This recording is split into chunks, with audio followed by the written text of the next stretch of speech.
guys, what's going on? Bobby here, and welcome back to a brand new episode of the ATA Network podcast.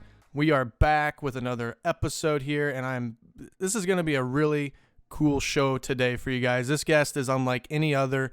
Most of the people that we've had on the show are local gateway kartplex racers. You know, I go back and look at Stommer, Schwam, Searle, all these guys that you guys know from this Margay Ignite program. But today's guest is unlike any other, and actually one of my newer connections, if you will, to this kind of lineup of people that we've had on the show. Actually, when I first met him was at Road Atlanta. He coached me at the Skip Barber Racing School, racing the Mustang GT around that awesome racetrack. And since then, I can happily call him a coworker, a friend, and I've watched him compete in the race car. I mean, he's not just a coach, a racer as well. Got started in karts like most people, and I think that's going to be the exciting thing that we'll talk about here, kind of talk about how he was able to really make the transition from karts and now work his way into the Pro Series. And it was fun to watch him last year racing the SRO TC America Series. Really happy about today's guest. Really excited just to jump right in. Don't want to wait much longer. Carter Fartuch, welcome to the ATA Network podcast, my friend. Thank you, Mr. Bobby. It's great to be here, bud. Do you remember those days at Road Atlanta coaching this young up-and-coming driver? That young stud, Bobby Krug? Yes, I do. That was a fun time, man. I mean, I remember that wasn't your first Skip Barber event, but it was the first one that I was able to coach you at. And I heard a lot of good things about you. So I was like, all right, well, let's see what this guy's about. And luckily, they were right. So. Yeah, I was gonna say I don't know what the sheets would have showed you before I came to the scene. Like, oh, watch out for this guy. He's got a camera guy, so he's pretty quick to try and make a bold move going into a corner or something like that. But, hey, you gotta get the shot. Yeah. So no, it's really cool to have you on, and yeah. So I just want to kind of jump right into it. How did you get your start in racing? I assume you were a fan first, and then you were able to kind of jump into karting. Yeah, that's exactly right. So I was basically a first generation racer. Nobody in my family ever did it, but I started to get a love for racing around my dad and our old neighbors. So they would get together and they would watch all the NASCAR races every Sunday, and they would just have a little neighborhood party. And I was just a young kid, and we would share between everyone's houses and go and watch the races. And I just loved watching it. And I just fell in love with the whole motorsport aspect of it. I loved motors. I loved just listening to lawnmower engines and everything going around my neighborhood. And then, we started to go to Pocono Raceway. I'm originally from Allentown, Pennsylvania. So went to Pocono Raceway a bunch, watched some NASCAR races growing up, and started to buy some little die-cast NASCARs, like the small little ones. Mm-hmm.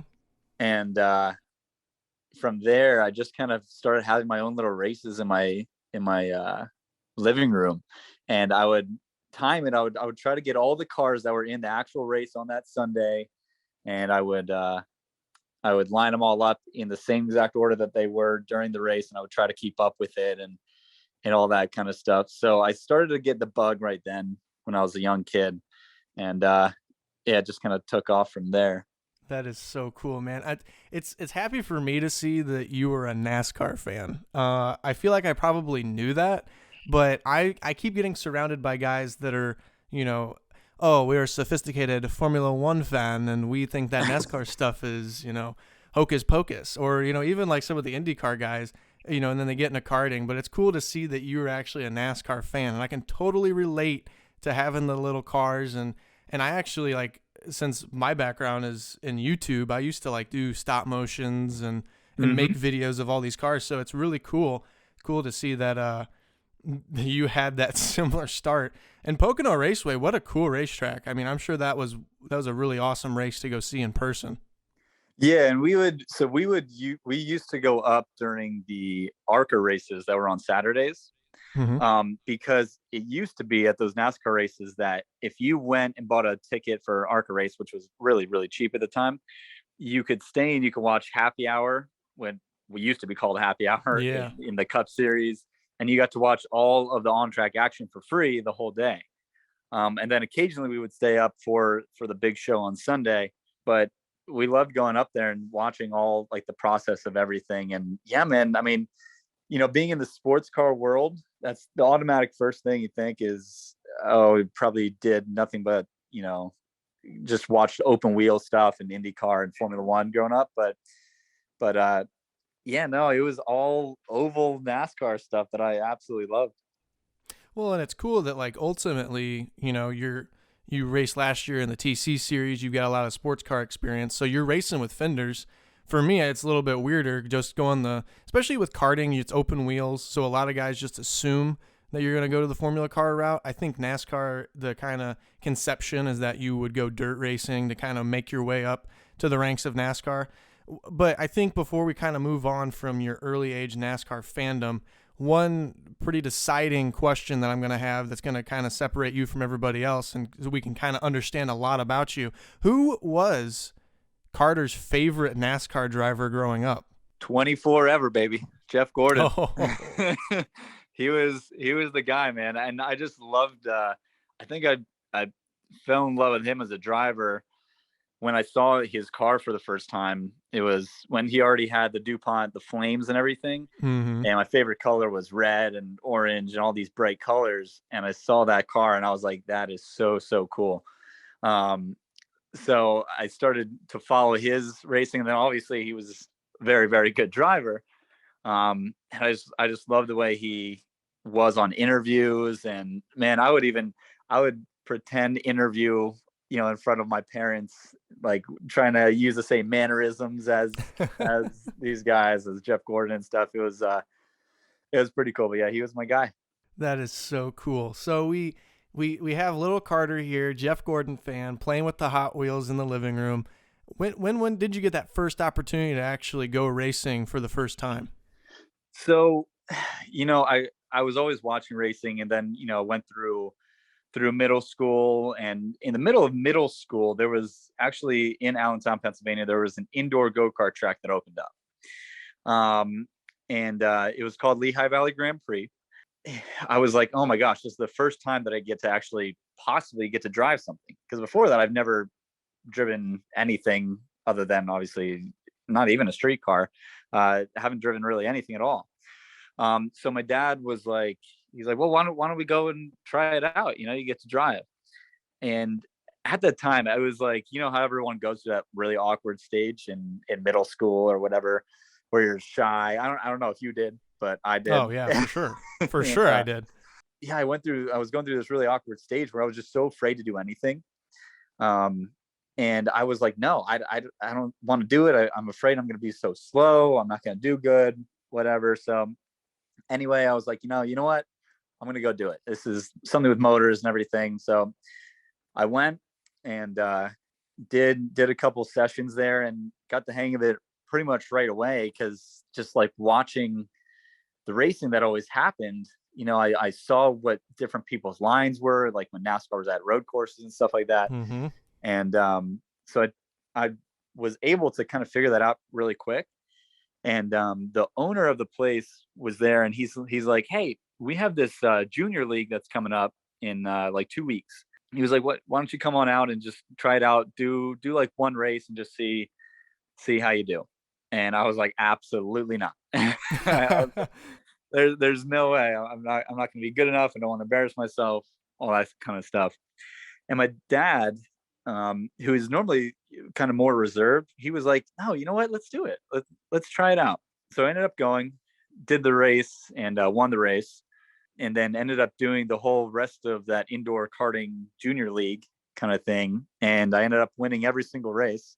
And through that, I got a call from this indoor karting magazine that was distributed in the US and Canada. And I was going to be their driver of the month kind of thing. And I was like, what is happening? I mean, from there, I just was at that indoor go-kart track all the time. They had this thing called Monday Night Madness, where it was like from 5:30 to 10 o'clock, you paid some money and you had unlimited racing the whole night. Mm-hmm. and that's when all the best drivers came and stuff. So I got to meet a lot of really cool people through there. And actually, funny enough, Marco Andretti, who still lives in Nazareth, Pennsylvania, which was pretty close to there, he would come out. Sage Karam, another kid, a bunch of these guys would come out and they would race, and I would be racing against them. So it was pretty cool meeting those guys, and you would be amazed how crazy the indoor karting scene is, apparently. Oh yeah. But like, they had these huge world championship competitions, and there were teams from the Netherlands and everything that would come over, and they would come and race us there at that indoor go-kart track. And I was doing 12-hour endurance races, 24-hour endurance races, 6-hour endurance races, like all these races in an indoor go-kart. And then, luckily one of these guys came in, and he was like, "Hey man, you're really quick. I happen to have my own outdoor go-kart. And I race at New Jersey Motorsports Park in Millville, New Jersey." And he's like, you should come on out and try the kart out. I think you would do really good. And he asked me and my really good friend Billy to come out. So we ended up going on out there, testing one of those karts, and my dad was really impressed. And we were like, you know what? Screw everything else. Screw paying for dinner, for food for the next year. I'm going to buy a go-kart. And then it kind of started from there. Wow, that's crazy. And to think, like, you didn't even want to do it to begin with. It was your dad that kind of pressured you into getting into it. So that's crazy to me. And it's also crazy to see, even still to this day, how big the indoor karting scene is. I mean, a lot of those national events are still going on, and there's a lot of prize money involved. I mean, indoor karting, I would say, is probably just as legit as the indoor stuff, or the outdoor stuff is. Oh yeah. And it's crazy to me too, because we have such a parallel in that story where, like, when I first went to the kart track, it was a gift for my dad as a Father's Day gift. And we went to Gateway Kartplex, where I kind of did all of my racing at. And I was just bought two all day passes, and was like, all right, Dad, we're going to go rip around the track all day, have fun. And I got hooked, and I just kept coming back and kept learning from some of the people there. And it's pretty cool to see that rental karting scene is kind of the gateway into racing for you as well. So you get this opportunity to go outdoor karting. Mm-hmm. What kind of kart did you end up buying? Did you jump straight into 2-cycle? Was 4-cycle really even a big thing back then? It wasn't a big thing then. At the time, Rotax was like the biggest thing nationally.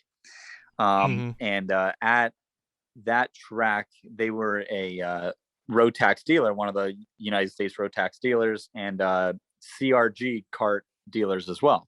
So when I was there, I met this guy who was employed there. He was the driving coach, the pro karting driver that was there, and all that kind of stuff. And you know what? It's actually really funny you say that it was a gift for your dad, because now that I'm thinking back to it, that same day, it was actually my dad's birthday, and we brought him to the track and got him a hot lap in one of the race cars on the big track.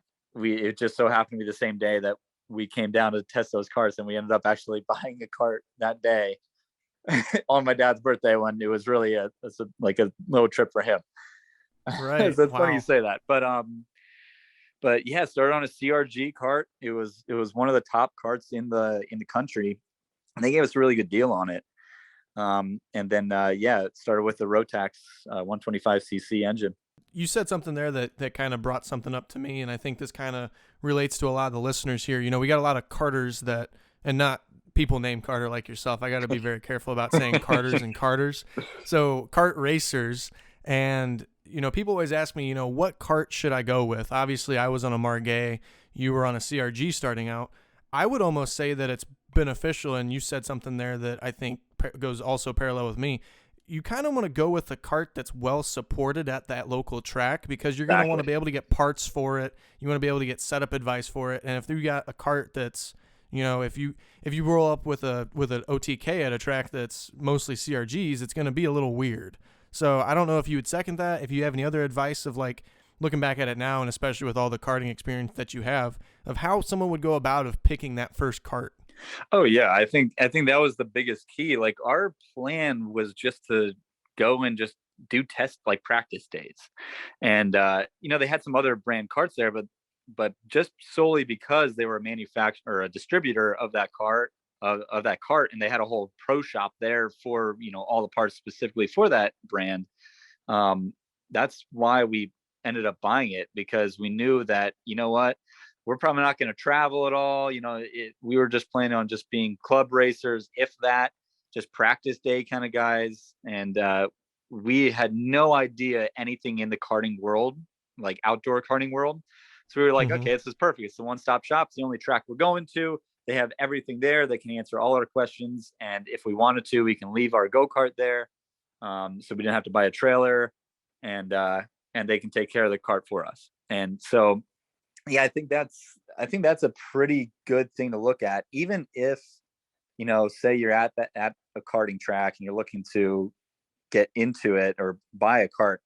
Definitely whatever brand they support the most, I think would be the smartest thing to go with, even if it is a little bit more expensive, just because in the long run, like the support factor is so key in racing, and especially with karting where it's so easy to bend a spindle or anything. So you're going through parts pretty regularly. So yeah, I would totally agree with that. That's what I tell people all the time. It's like if you go and typically at Gateway, we've got a really, and I'm telling this for you and for the listeners that may not know, and I think a lot of the Carpex people are going to be like, duh, but I just want to clarify that we have the Ignite series, which is, everyone's on the exact same chassis, same tires, same motor.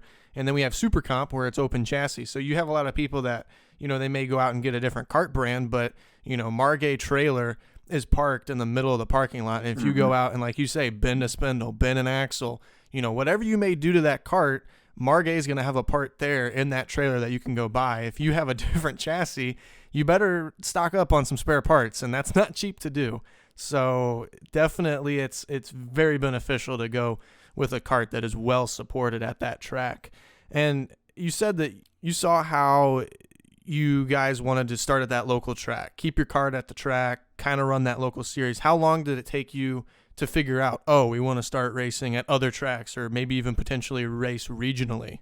So it was actually almost the exact same kind of thing that happened with the indoor karting track, where during those practice days we were out there with some kids who were like local legends and stuff, and I was able like right away to be right on pace with them. So the guy was like, the one of the owners of the track, he's like, hey, in a couple weeks we have a club race. And he's like, why don't you enter yourself in, we'll put a big X on the back of your go-kart to say you're a rookie. You can hang around in the back the whole time if you want. They can get a little competitive, but why don't you come on out and try? And I had the exact same answer to my dad. I was like, no. There's no way. I don't have enough practice, whatever. But I was like, man, I saw what happened in the indoor karting thing, and you know, here is these other kids who are trying to do the same thing, and I believe in myself now. Finally, I gained all this confidence all of a sudden, and I was like, you know what, let's do it. So went out, had a big X on the back of my helmet and the cart, and I ended up winning the whole race. So I'm seeing a from trend here. there, yeah. So from there, I was like, okay, well, maybe we should look into the next club race, and maybe we should look into how much this might actually cost for us to do regional races and stuff. So yeah, we started to just do a bunch of club races and ended up winning a lot of races and championship and stuff and all that kind of stuff. And then finally got the doorway open for a Northeast regional kind of series. It was the Rotax Max regionals. There were a bunch of really, really good drivers in the series, and I don't know how familiar you are with Rotax, but they have the Rotax Grand Nationals every year, Mm-hmm. and in order to go to the Rotax Grand Nationals, you have to run a specific amount of Rotax sanctioned races, and it starts, the lowest form is regional. So I was like, well, if we do this series and then just by chance, are able to do enough races that that we can actually go and qualify for this Grand National, then why don't we do it? So we ended up pulling together some money and did the Northeast Regional. And I don't know how familiar you are with like IMSA sports car drivers, but there's this kid named Trent Hinman. Yep. Him and I raced against each other a bunch. We had a lot of really good competitive races. Kids like Brandon Jarsacrack and even a kid like Santino Ferrucci, who's in IndyCar now. He was in like the Mini Rock or like the Mini Rotax series at the time, but he did that same exact series, so he would be at all those races as well. And I was able to win a couple of those races and had a lot of really competitive battles, and that's where the whole that really is where my whole entire kind of racing demeanor and the whole kind of really, really competitive kind of Carter came out was during that kind of thing. And then it just kind of propelled.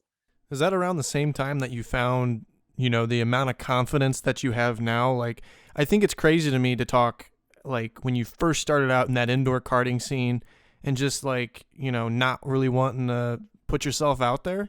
And now I look at you and like last year, man, like you may have been able just to kind of cover all your nerves and all the stress. Because, last year was definitely very stressful for you. But you covered all that up, and, man, you looked like one of the most confident guys on the grid. Where did you really learn to find that kind of confidence? It's actually funny. I just listened to your last podcast with, was it Evan Stammer? Evan Stammer, yeah. And you guys were talking about, your confidence at a racetrack and how it's not cocky, but at the same time, it's like, you know what, I know I want everybody to be looking at me, and during those races, it was getting a lot of kind of press coverage, and there was a lot of, really talented people in it. And I was doing really good, winning a lot of races.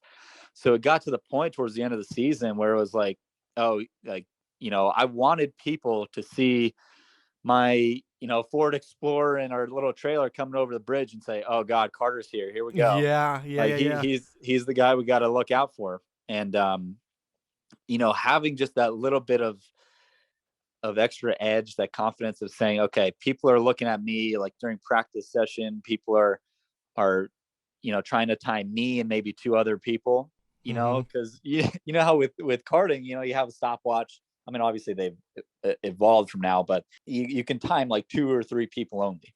And that person, that dad or whatever, is normally timing, their son or daughter, and then they're timing two real fast guys. And I wanted to be one of those guys that every single person had on their stopwatch. You want to be the baseline. Exactly. Yeah. So yeah, it was just that extra feeling, and that feeling of being able to back it up. It really did propel my confidence up pretty high.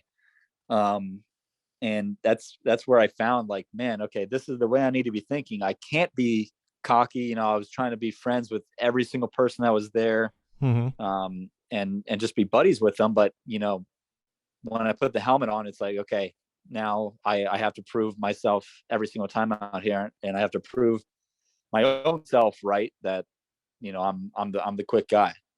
It's funny you mentioned Rotax. I have very little experience. I've raced one once, and it was funny. I actually did a doubleheader race day. I raced the Ignite kart at Gateway, and then after that race concluded, because it was a morning race, I drove to Midstate Kart Club, which is up in Springfield, Illinois, so it was about an hour away from me. Went and drove the Rotax. In the first practice, the hub broke, and so I lost a wheel and just went spinning out in the grass. And then in the first race, the second race, I ended up losing the brakes going into like a very tight corner. So my Rotax experience is very limited and dangerous. So I don't want to fast forward, but like, let's talk about when you eventually get to about the end of your karting career, and when was it that you were starting to think it's time to kind of move on and try to find a way into cars? Yeah. So a lot of the kids that I grew up karting with, they would all go and the whole big thing that everyone would talk about was the Mazda Road to Indy. And the way to get to the Mazda Road to Indy, well, the first step was was Skip Barber Racing School. At that time, I started racing different karting brands and different engines and stuff. And I was luckily able to be picked up by a manufacturer as a factory driver. I was one of two drivers in the US to do it with DR Racing Kart. I won these big championships and stuff and was doing good nationally. And I was like, you know what? It's getting to a point now where, I'm able to be very competitive nationally, able to win big races and stuff like that. But the money that started to come out in karting and, the amount of money that people spent just on building engines every single week, I was like, I can't compete anymore with that. People that were in the back of the pack are now winning races because they decided to, pay a lot of money for engines. So I was like, you know what? I heard about the road to Indy kind of thing. And I know I have the talent. So I was like, you know what? In 2012 or whatever, I told my parents, I was like, if there's nothing that I do the next year, the only thing I want to do is just do one of the racing schools in Skip Barber and see where it leads us to. So yeah, my parents, they kind of shackled up whatever they could and then and got me a 3-day racing school in 2013 and then went to Skip Barber. Started from there. It's crazy to me. I mean, you got to be looking back now as a lead instructor of Skip Barber, racing for Skip Barber, and kind of looking back at that time and thinking, wow, you've really come a long way. What was that experience like, actually getting into a car for the first time through Skip Barber? It was so intimidating because, obviously Skip Barber right now is very, very high, but at that point, it was the only way to get into IndyCar or to get into any kind of big pro racing, Mm-hmm. And I was very intimidated when going there because I met all the instructors and I heard their stories. And Bruce McGinnis was my instructor going through it all and hearing just the legendary stories from him and stuff. It was very intimidating for me because I knew I had the confidence in karting, but at that time, I haven't even really driven a street car and I just started, but I never drove anything manual. So the first time I got behind the wheel of one of those, I kept on stalling. I think I stalled 10 to 15 times in a row. And my confidence just went completely out from underneath me. And, there were people laughing because I kept on stalling it. It was a bad situation, man. It didn't feel good. But, I got through the school, ended up doing really, really well in it. Same kind of thing at that time. I want to say, I went to the 2-day advanced school. Again, it was a little bit different back then, but I ended up going back to the 2-day advanced school. Did really good in that. And then they said, hey, listen, you have the speed to compete in our race series. My family background, we didn't, have nearly as much money as anybody else in the karting world or even car world had. I just got really, really lucky and blessed because people just gave me rides for free here and there and gave me really, really discounted rides. But in this one, I didn't really have that. So I really wanted to get into the series. And I was like, you know what, if I can prove myself in this, I never know who I can meet. And at the time it was like, well, my parents were like, Carter, we can't really afford this, but we can save up so that next year you can do a race.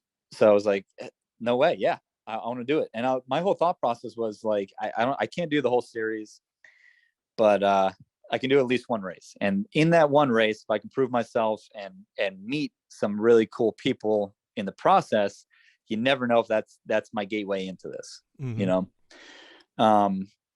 So went and did the first Skip Barber, I think it was a summer series race at Lime Rock, and ended up battling for the lead in the first race and just made a slight little mistake going into turn one. I was going for second place and I just popped off the brake too soon, spun out, and went to the back of the pack and all that kind of stuff. And but ended up coming back through the field and finishing up towards the front. But yeah, I did that race. And then my dad at that point, he was like, you know what, Carter, we know what you can do. And we were talking to some people here, and they want to see what else you can do. My dad's like, I have a serious question for you. He's like, you know, me and your mom, because I'm an only child. They're like, we've saved up some money for you to go, you know, through college, and they're like, it's not a lot. It's not a lot of money at all, but it's maybe something that'll help you for, you know, maybe a year. They're like, either we stop all racing right now and you get that little bit of money when we're done, and you go to a nice college, or, you know, go to a decent college, or we say, you know what, we're going racing and we take a chance. And my dad was like, you tell me if this is something that you think you can do. And I will spend every single cent that I have in my savings account that I've saved up since I was born, and we'll try to do any kind of racing possible. And I said, Dad, we're going racing. Wow. That is absolutely incredible. I mean, just the thought, I mean, that just, what a group of parents you have. I mean, it's just awesome to have somebody that's like, I took over, I don't know how much student loans to go to college, and to think that if I would have put that money towards racing, how much further along I would have been. And most parents aren't going to put that kind of commitment into their child's hands. I mean, how old were you at the time? Oh, I want to say 17. I mean, that's 17, insane. 18. Yeah. And so I ended up going to a local community college that was 5 minutes down the road from where I lived. So I had no housing bills. And like for one semester, it was like $1,000 or something like that. Or for the whole year, it was like that much. Right. So I had no student loan debts, nothing like that. And I was able to, because I was staying at home, and it was a community college, I was able to still go and do races. We literally just went out and I did the second Skip Barber series race, finished on podium. And then after that, it was, we couldn't afford to do a lot more in formula car racing, because the next step was like USF 2000. And it was like, that's expensive. It was like $200,000, you know, for a season. And I'm like, we barely have $2,000. What are you talking about? And lucky enough, you know, after that, I tried to get back into karting, and it just, you know, I was doing all the mechanic work myself and everything, because we were trying to go about it the cheapest way possible. Because I sacrificed my karting ride to get into cars and stuff. And you know, at New Jersey Motorsports Park, there was some endurance races going on in like AER, American Endurance Racing Series. Yeah, somebody was like, hey, you can do one of these races for cheaper than a go-kart race. Why don't you come, you know, drive one of our cars, one of our old beat up BMW cars. And then that kind of started the whole sports car racing world for me. I was going to say, the affordability aspect of it probably drew you in just as fast. I mean, that's a huge thing. And it's also funny that you say this, another Carter and Bobby parallel. You know, I was racing while I was in college, and I don't know if you can say the same thing, but like when I debuted in our rental kart league, it was the first week of my freshman year of college. And when I had done graduated college, it was pretty much halfway through my championship winning year in the Ignite series. So in the LO 206 motor 4-cycle class.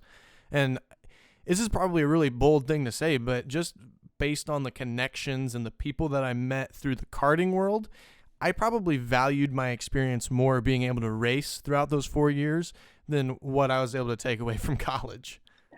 Yeah, I completely agree with you. I mean, and the thing is, like with racing, I mean, I know you can probably vouch for it. You know, if you don't have that backing, you have to perform not just in the go-kart, but outside of the go-kart. The way you portray yourself in front of people who can possibly make something happen for you is so key. And that matured me so much more than going through the whole college process and all that kind of stuff. It changed my work ethic that much more as well, I feel.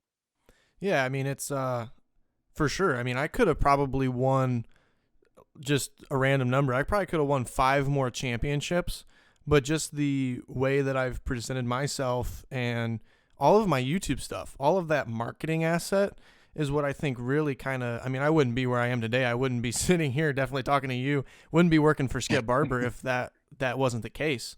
You've got to you got to have more besides just being able to race. Exactly. I mean, if for all those racers out there, I mean, that's, if you have your notes from all the previous episodes of really good advice, definitely presenting yourself very well outside of the kart or whatever you race is definitely, one of the bigger deciding factors on, how you get financial support or even just a fan base, So actually, yeah, to even kind of layer onto that, to just kind of go into what I went to college for, like to help, again, like you just said, to help anybody who's watching that is in the same kind of position. Like I knew that I was like, man, I was told growing up in go-karting and stuff that I didn't have the money. I wasn't going to make it in pro racing. So I ended up going to college at first for automotive technology. So my whole thought process was, it's funny you say you had your championship winning year during that time. The year I graduated high school was my biggest championship in karting so far. So I was on this high. I was like, man, I can't let this fall. So I ended up going, my whole thought process in college there was, if I can learn to work on the cars, maybe I can hook up with a racing team and I can just be a mechanic at the race team. And I can go through and I can, like that old story that people have. Hey, I know I'm the mechanic, but can I test the car one day? Right. My whole thought process was that. I was like, you know what? I'm going to go through, I'm going to learn how to work on the cars and I'm going to hook up with the race team and hopefully they give me a chance to test one of their cars. And you never know, they might say, hey, you know what? You're actually a pretty good driver. We can put you behind the wheel. Ended up going for that. Absolutely hated it. And so I kind of switched tides over. I dropped out of that major and I went to hotel, resort, and restaurant management. The reason why was because, I was always told from people that, man, if you don't have the money, you're not going to make it, but you might just find that one person, if you talk to them the right way, that they can give you a chance and write you a big check. So I was like, well, going through restaurant, hotel, resort, whatever, management, it's a lot of business classes and a lot of classes that teach you how to talk to customers and guests and people. So I was like, you know what, through this, and at that time I started a job at a restaurant as a waiter and stuff. So it was perfect. I was like, just in case the racing doesn't work out, I can still have this as a background, as a backdrop. But I went to it solely because I wanted to learn how to talk better to people at a racetrack. So literally my whole path through college was, I want something that I can still have as like a backup plan just in case this crazy racing world doesn't work out. But at the same time, with my major that I'm picking, I wanted to somehow relate to my racing world and see how somehow it can maybe help me, propel that much further. That's such a good idea. I mean, you need to have a solid plan B. You can't really put all of your chips in on racing. That's not at all. That's the way that I kind of went through it all, is the fact of like going for media production. I mean, YouTube was kind of like my first passion before I actually realized, hey, I can actually race something. I didn't think that was something that I would ever really get the chance to do. I think that's another cool thing is you were a first generation racer, so you don't really have that knowledge set of, how do I really get into racing? You just kind of had to stumble your way through all of it and prove yourself at every step, prove yourself in the indoor karting scene, prove yourself in outdoor kartings, get the chance to go and race sports cars and get the chance to go to the Skip Barber school earlier on. And I think that's cool for me because of the fact that I didn't really get a chance either. And then you have to kind of work your way up through each step. You can't, we know plenty of people that just write the big check and immediately get into the sports car that they Yeah. never even got to race karts. And you learn a lot between how to deal with people and how to work on the equipment and actually how to learn racecraft before you get into these big, heavy sports cars. And that's experience that is just completely invaluable. Yeah, I completely agree. And I mean, just having to go through, the steps that, you and I have had to kind of go through, it's such a good learning process, and it makes you work that much harder for it, and makes you understand things that much more. So I feel a lot of the time, the people who have to go through all this process a little bit harder than other people, they know a lot more about how to make a car work, or what kind of feedback to give your mechanic about what the car is doing and stuff, because you've had to try to figure that stuff out on your own. You couldn't buy the really, really nice engine, and you couldn't buy a new cart every week like everyone that I was competing against was doing. So yeah, no, I completely agree. So kind of, and I hate to fast forward through the center part of your story because I think this is a lot where your true character is kind of found at. But connect the dots between, getting these starts and select AER races, and then get me to where you won the Celine Cup Championship. I believe that was back in 2019. Yep. Yeah, 2019. So, yeah, I was doing a bunch of endurance races, and in just these old beat up cars. But the cool thing was there were a lot of pro drivers. Like I'll name drop one, Mike Skeen, that was my co-driver for a lot of them. And he was able to kind of give me some pointers and kind of, allow me to meet some cool people. And I just started getting some calls from people and saying, hey, why don't you come, test out one of our cars or something like that.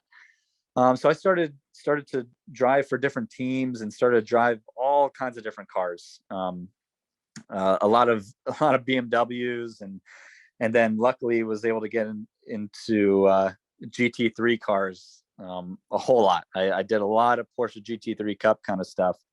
And it was like I was just in this old 19 something BMW, and now I'm in a brand new 20 something 2019 Porsche GT3 Cup car. And I was able to do a lot of races in those, and was able to get actually it was one of the older instructors and old workers through Skip Barber. Oh, wow. That gave me a call and said, hey, I know you've been coaching some people in Porsche GT3 Cup series. We have this new series called the Celine Cup that's coming out. I want you to see if your clients are looking to come out and race in it. So I kept on asking my clients and kept on asking around to different people and trying to help this guy out and stuff. And I would always shoot in the words that said basically saying like, hey, if you know of any gentleman drivers or anything that are looking for a co-driver to coach them for the whole season stuff, always keep me in mind. So it kept on going on, and I was at Watkins Glen at a IMSA Porsche GT3 Cup Series weekend, and I was coaching these two guys, and I got a call from this same Skip Barber guy. He was like, hey, what are you doing next week? And I was like, I mean, not a whole lot, probably working, because I was still working as a bartender and stuff. He's like, do you think you can be in Portland, Oregon next week? And I was like, I mean, I can be there, but there's a lot more stuff to to do in between. And he's like, okay, well, you're racing in the first Celine Cup Series race in Portland next week. He's like, how does that sound? And I was like, what? He's like, yeah. He's like, I just sent you over all the paperwork to sign for your FIA license, for an SRO license, for all this stuff. It needs to get approved, and you need to send over a bunch of stuff to FIA in Europe and all this kind of stuff. He's like, you got like 2 or 3 days to do it. I'm like, at that point I was freaking out because I'm like, there's no way this is a chance now for me to go, to SRO and do a race that's going to be televised and stuff, and I'm getting an opportunity to do this for free. like, this is like a dream come true. So ended up getting everything done. Went and did the first race. And at that time, it was a first race kind of basis thing. Ended up going out and me, my co-driver, Austin Riley, we ended up winning in class for the first race. And ended up going pretty much from there. And I got a call a couple weeks later saying, hey, how'd you like to do the whole season? And I was like, well, obviously I would love to do the full season, but there's got to be a catch. And there was no catch. So I ended up getting invited to do the whole season. Ended up winning a bunch of races and did really, really well in it. Despite a lot of the challenges that the cars had, but it was, basically we were testing the cars at the track. The cars never were able to be on track before that to get any kind of proper testing. So naturally there was a lot of stuff that would go down on them, break down on them, but it was just kind of all a work in process kind of thing.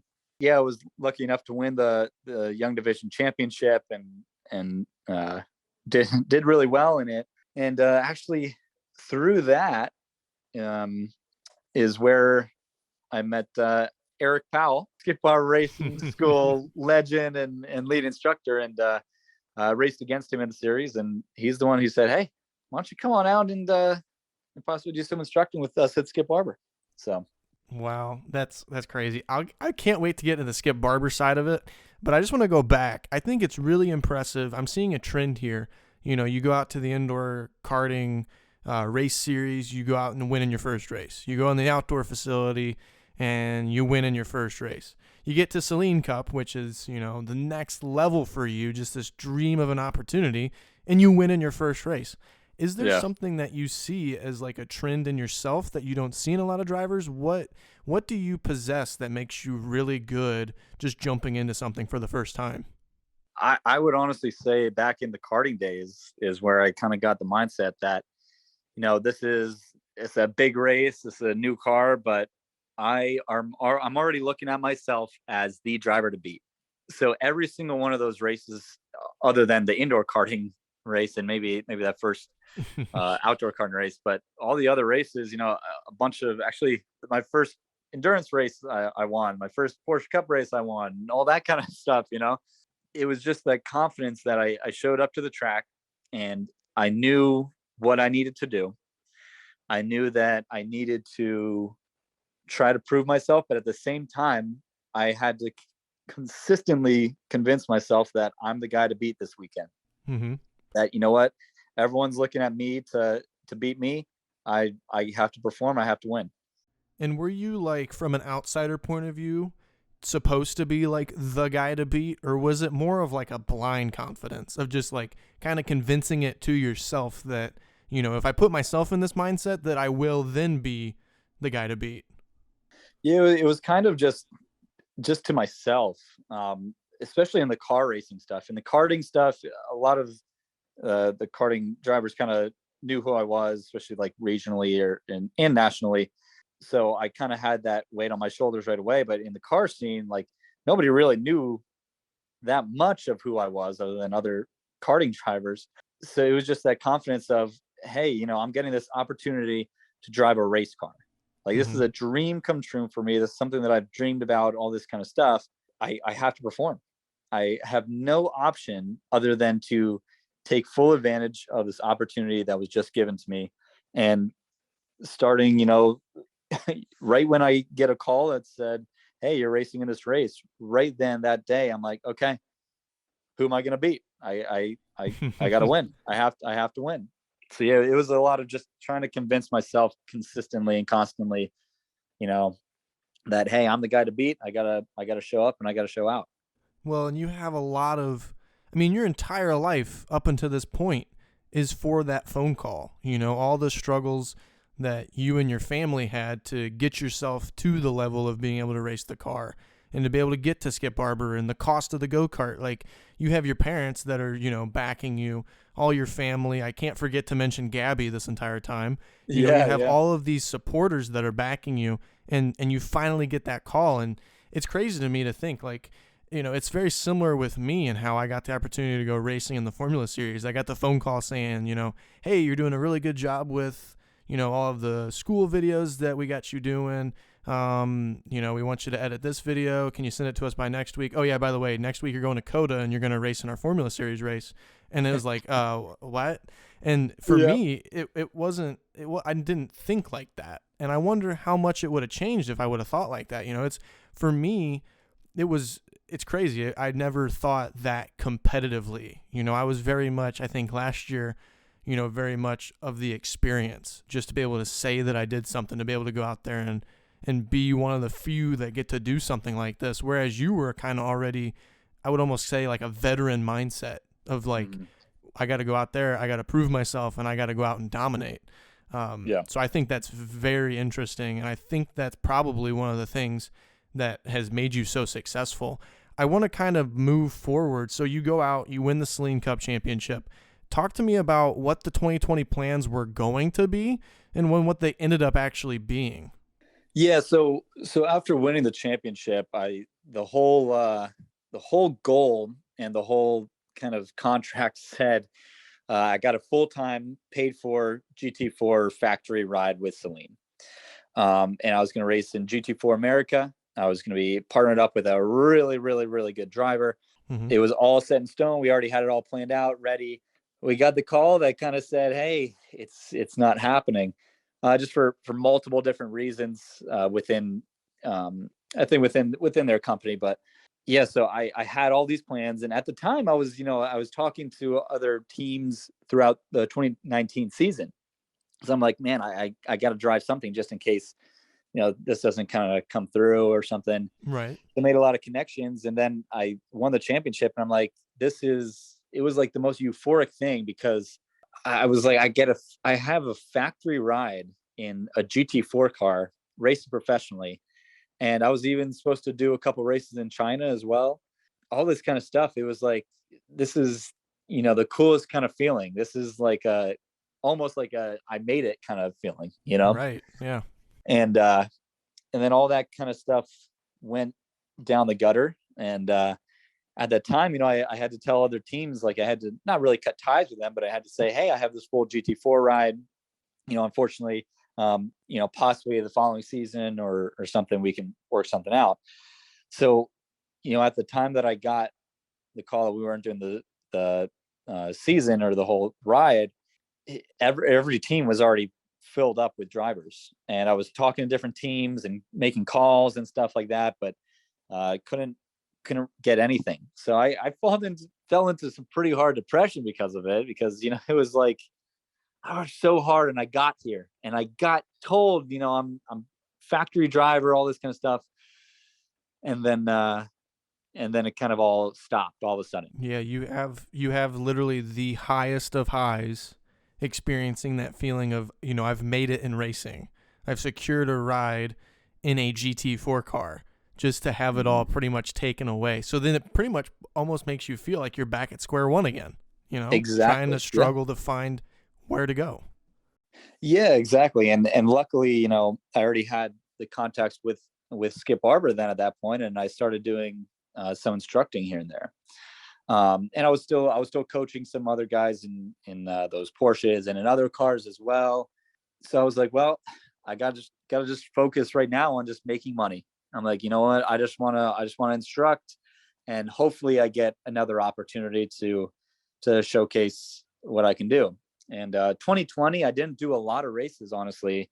I still did some races in some Porsche Cup cars, and was able to test like a Lamborghini Super Trofeo, and able to drive a lot of really cool cars, but not a whole lot of races. But then it just kind of dove right into nothing but instructing and coaching. And that's where pretty much the whole Skip Barber career took off. Yeah, and back then you're just an instructor, then you move up to lead instructor now, and just your involvement with the company. I mean, Skip Barber, and I'll just be a little bit bold and offer up my opinion. I think there's a lot of students that would back me up on this, that Skip Barber Racing School would not be what it is today without you. You are definitely, and I'll save more of my comments for the end of the show because I don't want to be all fangirling, right? But like, it's definitely a better company with you in it. I appreciate that, man. I mean, you know, growing up in karting and stuff, I had a bunch of mentors. They impacted me so much. And just that feeling of, being appreciated and just that feeling that I saw when I would come off the track and I would do something that they told me to do, that joy that they had. I was like, man, I can't wait to have that with somebody. I want to teach somebody. Just kind of having that same feeling is what I think has really allowed me to excel in the whole instructing part of it, because I knew how it felt when I got it growing up. And you never know the story of anybody that's at those schools, and you never know what kind of impact that this is having on their life. You have some people that have saved up for, it could be like 6-7 years just to do this one racing school, to be able to kind of teach them and have them be able to, by the end of the school, say, wow, I learned a lot and I have a lot more skill. I have so much more appreciation. And now I have these great contacts as well. Just being able to see that spark in some kids' eyes or some older guys' eyes too, Oh, for sure. That, what, I might have a chance to do this. It just, I can't tell you how much it makes me feel, how joyous it makes me feel. And that's really helped me do all this. Oh, I'm sure. And so you did a lot of that in 2020. Tell me how the deal to race in the TCA car in TC America for the first year of the Skip Barber racing team, how did that deal come about for you? Mostly, Skip Barber has turned into being such a great company, to the fact that, I was always taught that I have to work for anything in the motorsport industry.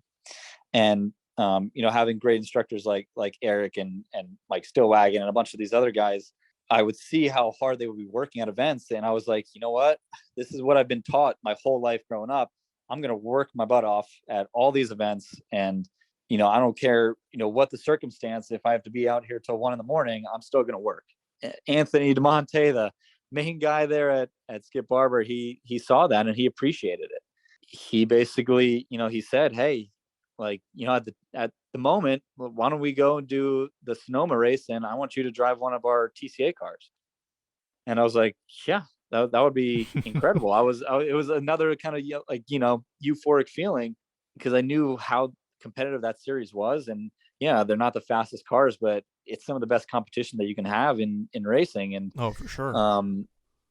So start off with that, and then from there it was like, hey, we're going to try to do the full season, and just came race by race and ended up being able to do the whole season and doing pretty good in it too. So yeah, it was just working my butt off at these events and trying to help students out as much as possible, trying to help the company out as much as possible, is what kind of was able to get me to where I am now.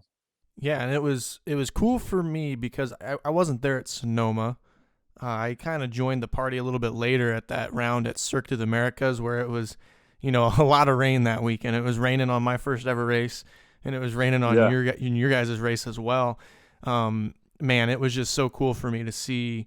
I think that was one of the most cool things, and it was just so early on. Like, I hadn't even been hired yet by Skip Barber, and so to be able to kind of join in on your guys' celebration of you, Stillwagon, and Powell all being on the podium, like that, I felt a part of the family that weekend. Yeah. And to really kind of, and I wasn't there for that. I wasn't there for all of the hard work, everything that went in to kind of get the whole race team built. I wasn't there for the previous race at Sonoma, but I was there to see when all of it kind of came together, and just to be able to really just feel how happy and excited everybody was for that weekend.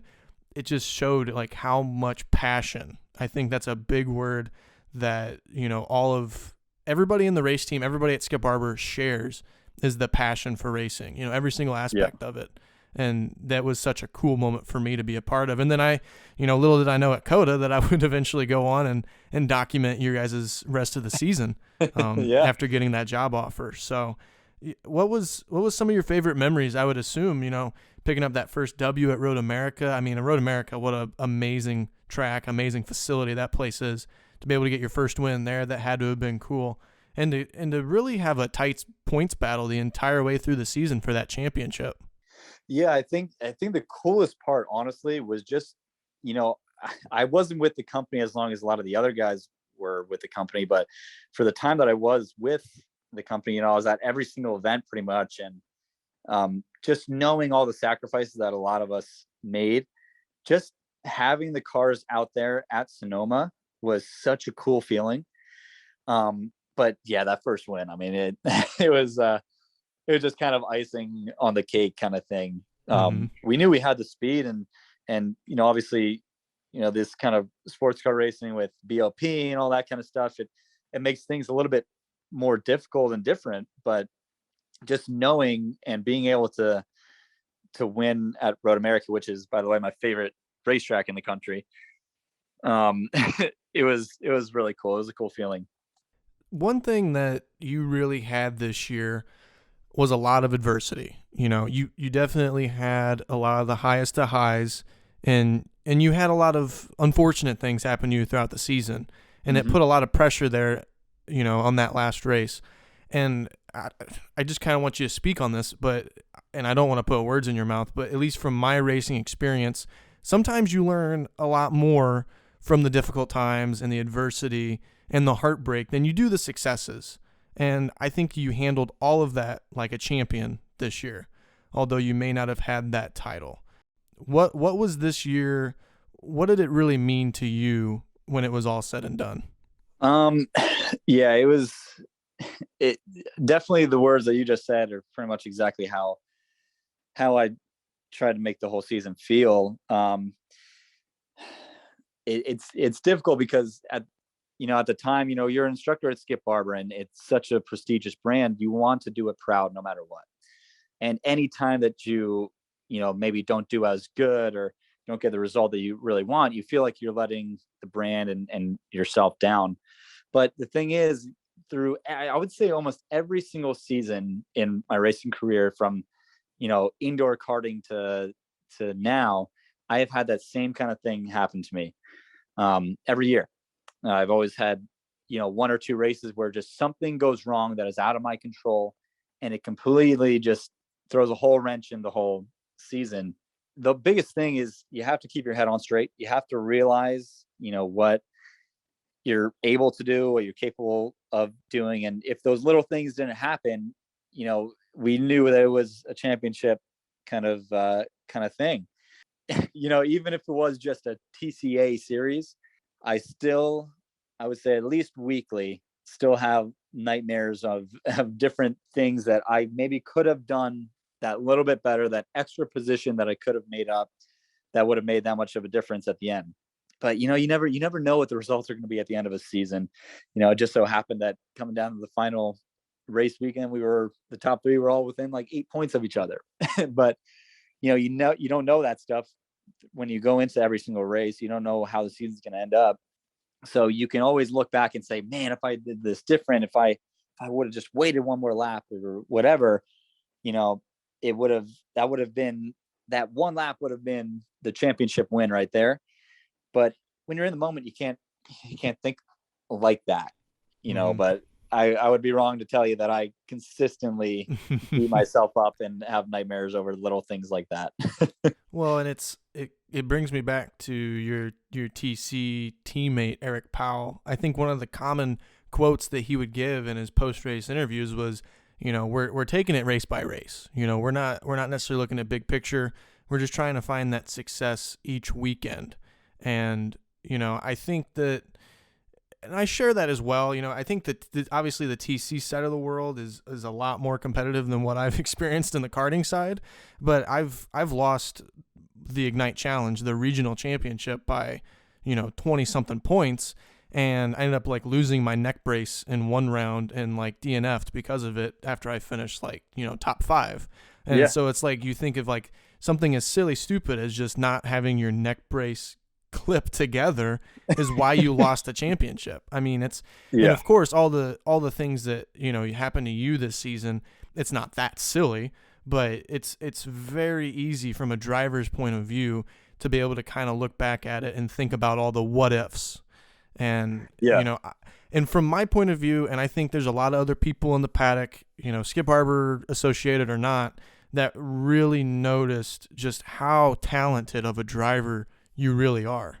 Yeah. I mean, I try not to think of myself that much like that, but at the same time, like kind of like what we've been saying the whole time is you have to have that confidence, and having that confidence going into the season right away, really, really helped. And just like you said, what Erica would always say is you take it race by race. And that's exactly how we both kind of looked at it.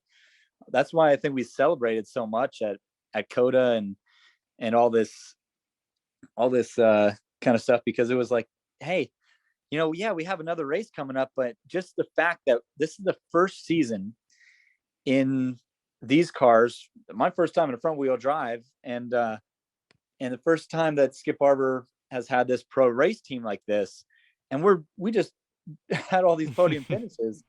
Like every single weekend, I had to keep on reminding myself that this is a brand new program that we have, and we just have to take it race by race. And I can't even think about what the championship's going to be, because just the fact that we were able to stand on the podium, that we were able to win races and stuff, that's just so beyond anything that I think what was kind of expected. I mean, we all obviously expect that of ourselves, but it was pretty cool to see it all come about.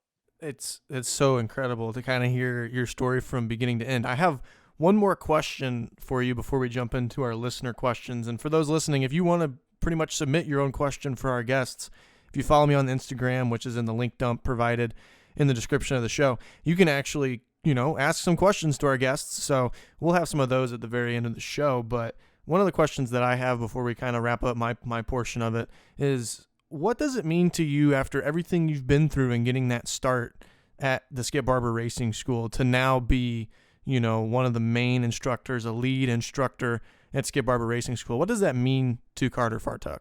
To be honest with you, it means a lot more than any win that I think I've ever had in racing, just because of, in karting, looking up to, what Skip Barber Racing School was, what the name was. And then going to my first racing school and meeting the instructors and realizing, how legendary they were. Just for me to be able to sit there and say that I'm now one of those instructors, even though I don't have the background that a lot of the veteran guys do, but, just be able to say that I'm there, I'm able to teach people, and I'm able to still learn things daily when I'm teaching people about racing and about myself and about how to make things more successful in a car. It means the absolute world to me. And being able to see people like yourself, dude, I can't tell you how happy I was when I saw you behind the wheel of that F4 car, man. And then being able to see you behind the wheel a bunch of times, and then you getting your first podium finish at New Jersey, that was literally brought tears to my eyes, just because, I was in that same kind of position and I knew that same kind of feeling, and being able to just be that little part of seeing you be successful and seeing, what we try to wake up every day at these schools and do, seeing the outcome of some of those drivers right there in front of you is the coolest feeling in the world.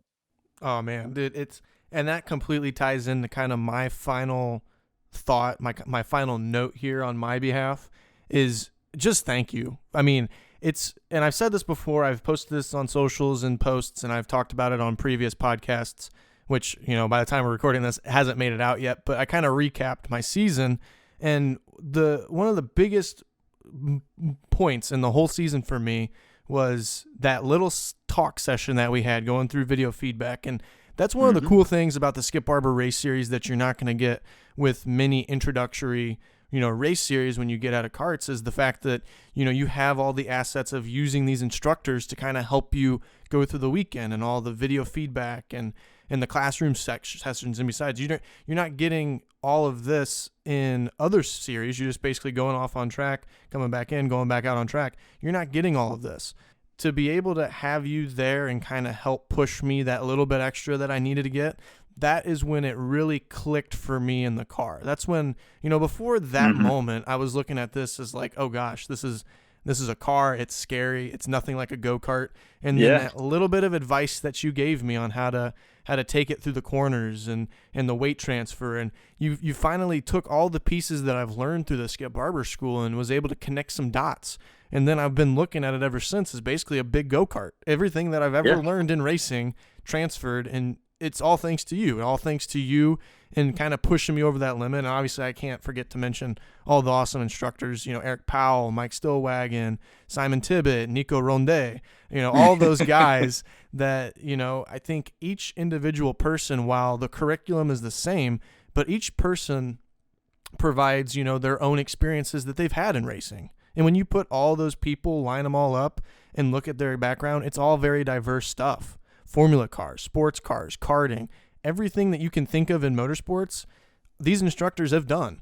And, I definitely just can't thank you enough for everything that you did for me personally, not to mention all this new generation of Skip Barber graduates that you've kind of helped along the way.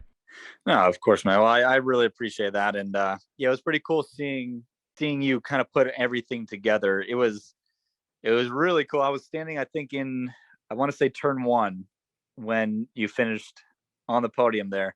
And I was just watching you versus the other drivers. And I said to myself, I'm like, he gets it.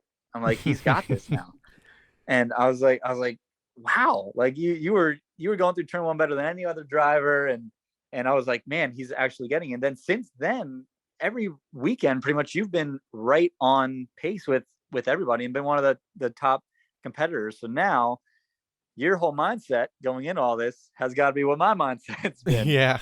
Well, that's the kind of thing that I've typed up like a release for, and I've announced at this point that I will be running in the 2022 Skip Barber race series. I've announced it by the point this podcast comes out, but when we're recording, I haven't made it public to a lot of the viewers, a lot of the fans. But that's kind of what I put, that's kind of my quote that I put in there is, last year was all about the experience of it and getting to do pretty cool things. And I was being able to be competitive with that being the goal.